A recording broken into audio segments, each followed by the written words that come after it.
What if a country got a financial disease and the cure worked so well that doctors were afraid to stop the treatment?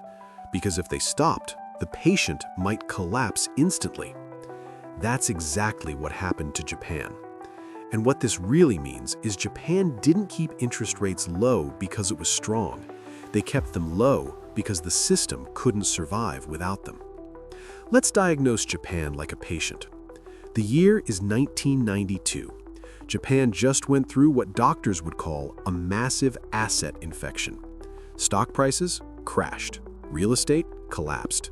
Banks sitting on toxic assets. This wasn't just a market dip. This was a full-body financial failure. Diagnosis 1. The bubble infection. Before 1992, Japan was overheating. Stocks were insanely overvalued. Real estate prices were irrational. Easy credit was everywhere. It was like a fever, a financial fever driven by speculation. Then the bubble burst. And here's the thing. When bubbles burst, they don't just correct, they destroy balance sheets. Diagnosis 2. The banking system was poisoned. Banks in Japan had one major problem. They had given out loans using inflated asset values as collateral. When prices collapsed, those loans suddenly had no backing. So what happened? Businesses couldn't repay loans, banks became weak, lending stopped. This is what we call a credit freeze. And in finance, credit is like oxygen. When it stops flowing, everything starts suffocating. Treatment: interest rates drop to zero. So the Bank of Japan steps in.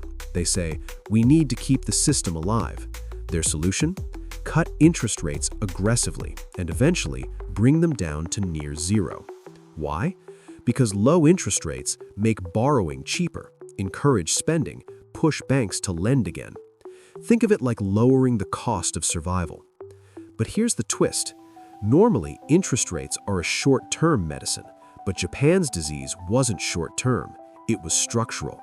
So even after rates dropped, people didn't borrow much, businesses didn't invest much, consumers preferred saving over spending. Why? Because confidence was broken. Diagnosis 3. The lost decade problem. Japan entered what is called the lost decade. But here's the real insight. It wasn't just one decade, it turned into nearly 30 years of stagnation. And during this time, growth stayed weak, inflation stayed extremely low, interest rates stayed near zero. This is where the term ZIRP comes in, zero interest rate policy. Why they never raised rates? Let's break this down clearly.